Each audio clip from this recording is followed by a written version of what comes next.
It's Tuesday. It's raining outside. Do you know what that means? It's not freezing. That's crazy. We're gonna start doing insulation today. So I'm getting it set up to roll out the insulation. I'm gonna be covering myself up really good because insulation is really glass, small fibers of glass. And I wanna protect my hair, my face. So that's what's happening starting today. It'll probably take us the rest of the week to get this done.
Indiana Joan here.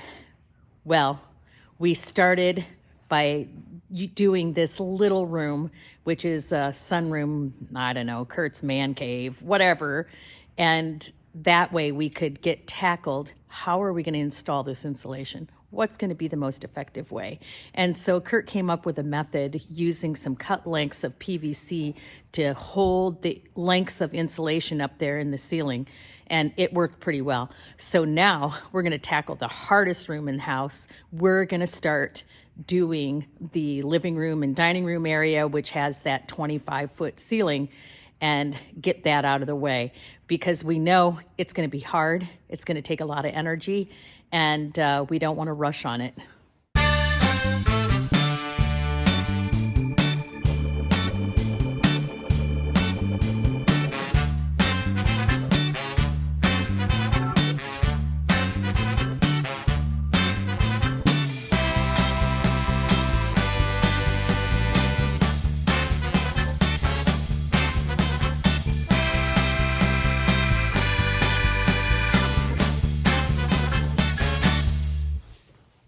Indiana Joan here. Thought I'd take a little time out to talk about the basic of what insulation is and how it's, well, not exactly how it's made, but how it's used.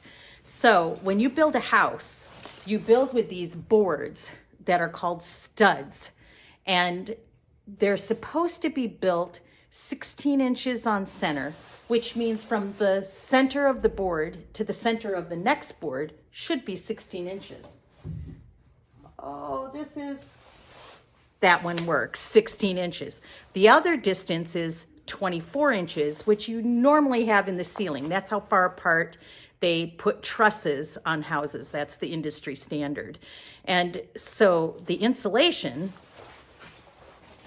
is created for those standards.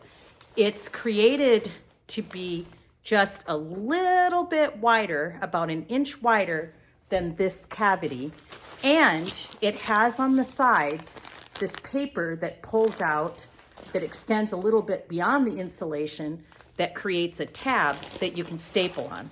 So you just put it in, and then you take a stapler and staple all along the stud, and that's how you hold it in place.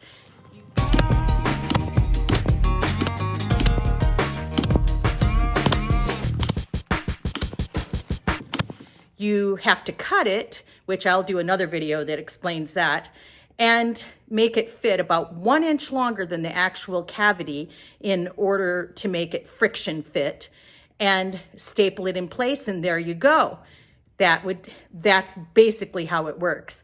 The other part of it is your attire. You must not think of this soft, fuzzy stuff as friendly. It is not friendly. This is fiberglass. That means what it says. It's little fibers of glass with air in between, and that's what makes a good insulation. I don't know the technicalities of that. Google it. But the deal is that this is glass. So you have to think about that. You have to protect yourself against that. So I'm wearing a scarf because hats don't stay on my head. They pop off because of my big hair, you know. And I'm wearing leather gloves, which I literally wore through the fingertips of one pair already on this project. I'm wearing clothing that sheds the fuzz instead of attracts the fuzz. You don't want to wear polar fleece. You don't want to wear a fuzzy sweater. I'm wearing a raincoat, and it's not attracting the fuzz because you don't want it on your body. It itches, it hurts. You also ideally would wear a face mask and goggles. My glasses are operating as goggles. I can't wear a face mask. It's so uncomfortable. There were days where my face looked like I was sunburned, and it was just the glass in the fiberglass touching my skin. So you really do want to protect yourself and treat it like serious stuff when you're working with it, even though it seems like it's a friendly product.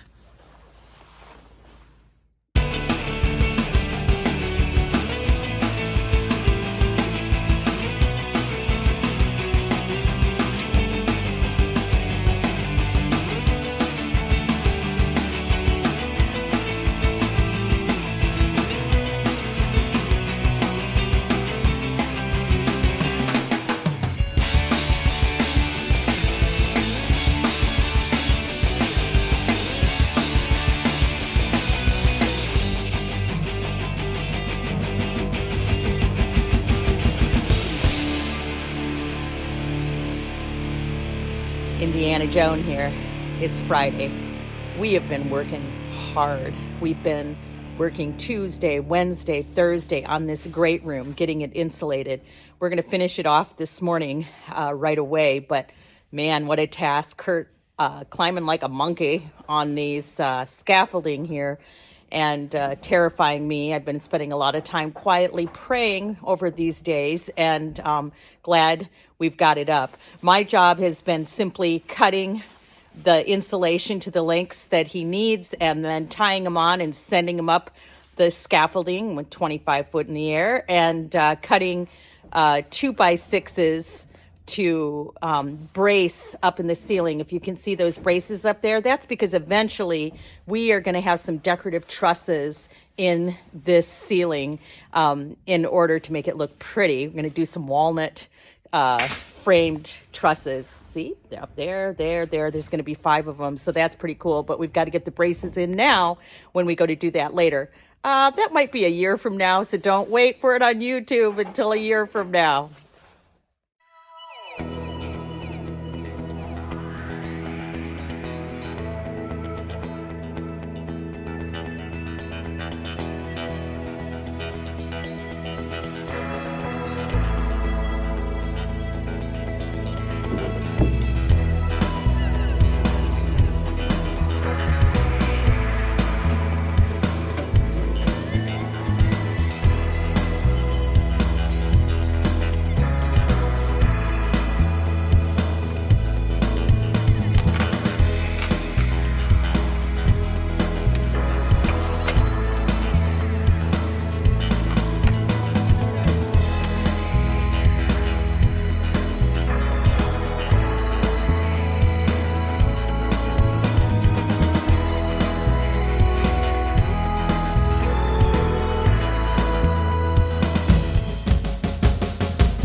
So behind me, I've got all those rolls that my grandkids rolled in for us.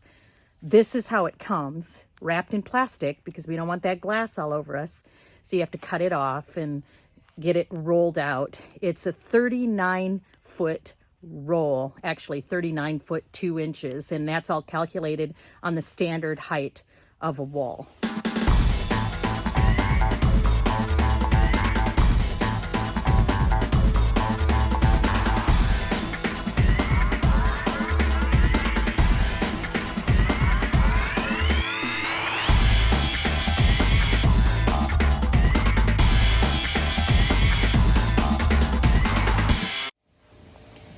Indiana Joan here. What a gift. Our son-in-law has come and given us his day off and is getting the living room all done on the main floor and the sunroom and my kitchen. And that kitchen was hard. A lot of outlets, a lot of water lines to work around. He did a great job.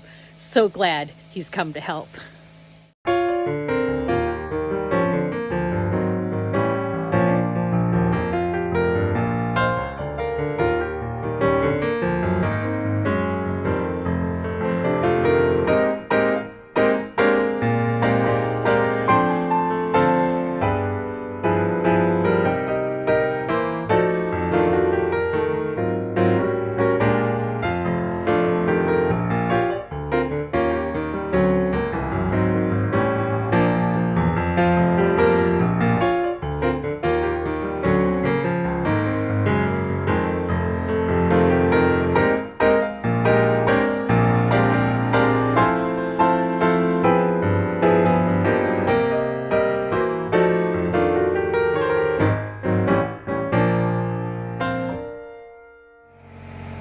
So here we are in the last ceiling in the entryway, and we've run into a big problem. It would appear that when they put the trusses up there, they weren't good with the measuring tape. And instead of putting them 24 inches apart, they put them 26 inches apart, which you cannot make the insulation wide enough to fit that cavity. So we're having to add a 2x4 to each of the truss sections in order to make it narrow enough to fit the insulation. This is not something we were anticipating. It doesn't make us happy, but we're gonna get it done, people. We're gonna get it done.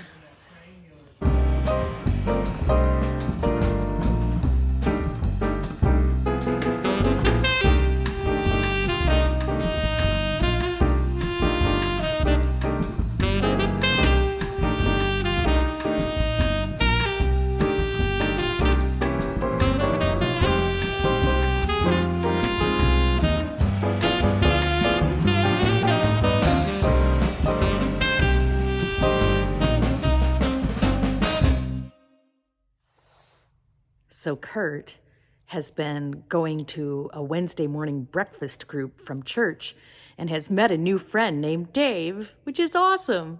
So you know what that means. We put him to work.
Indiana Joan here, just doing a little video in my environment this week. Basically, in this entire house, if you see a piece of insulation, I cut it. And I cut it on a board that we made out of a 4x8 sheet of plywood laid on sawhorses.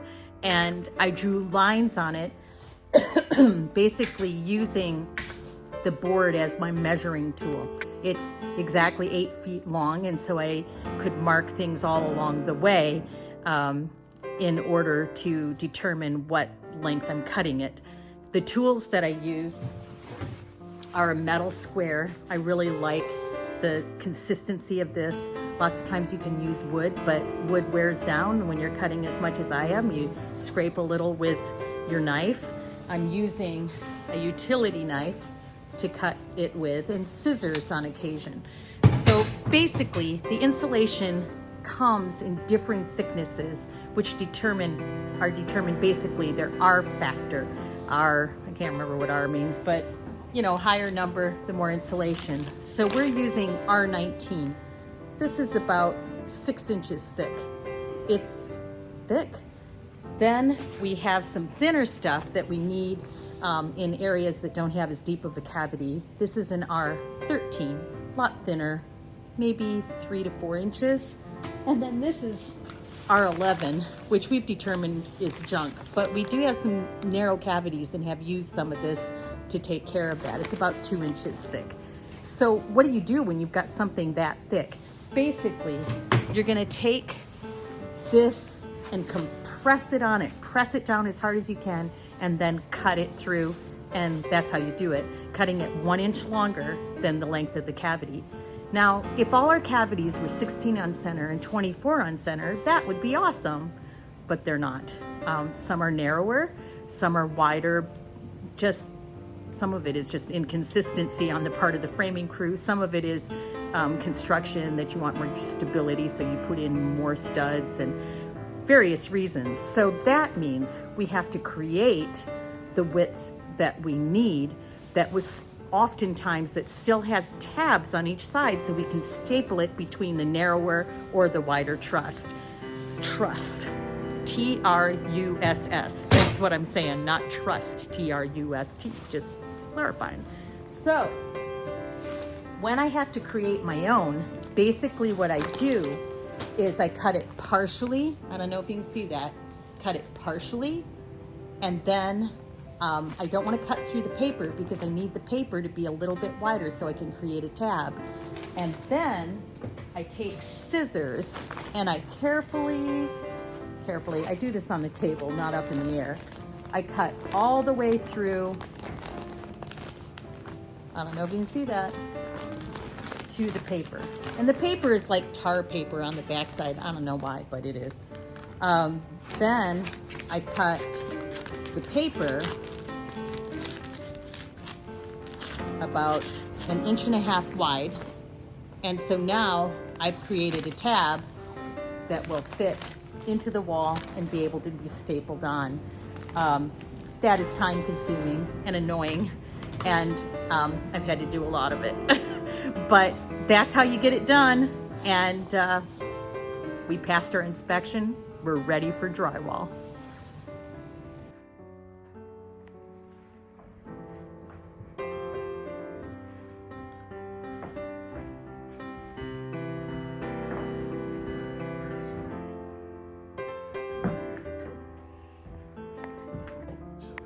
Ever resourceful, we're taking all our insulation scraps and we're saving them, and we're going to toss them up in the attic through this scuttle hole in order to provide more insulation for the attic. I mean, insulation is insulation. Why throw it in the dumpster, huh?